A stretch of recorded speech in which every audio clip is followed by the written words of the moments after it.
Baripada RTO पक्षरु पालबणी ठारे सचेतनता कार्यक्रम अनुष्ठित। कड़ाकड़ी है ट्राफिक नियम और हेलमेट चेकिंग। सतर्क सह सचेतनता कार्यक्रम हाथ को नेला परिवहन विभाग। मागणारे गरीब बाइक आरोही को हेलमेट सह अन्य चालक मानू नीति नियम पालन संपर्कित लिफलेट बंटन कला मयूरभंज जिला परिवहन विभाग। तेबे आज अर्थात रविवार सकाळ प्राय 10 घटिका समय बारिपदा सहर पालबणी ठारे बारिपदा आरटीओ पक्षरु अमानिया बाइक चालकों को अटकाई हेलमेट न पिंधिबा कारण पचारिथिले।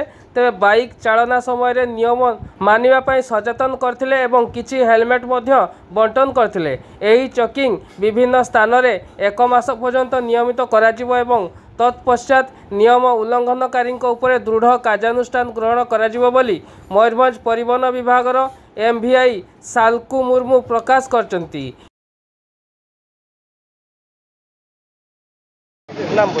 आज्ञा मो ना हूँ साल्कु मुर्मू एमवीआई बारिपदा।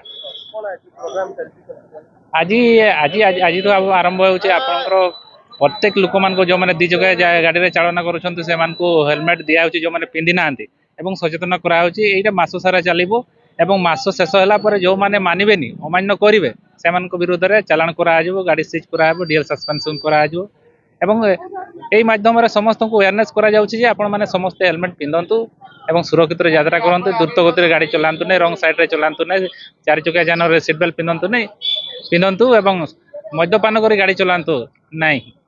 ये अवेयरनेस करा लोक मान आज।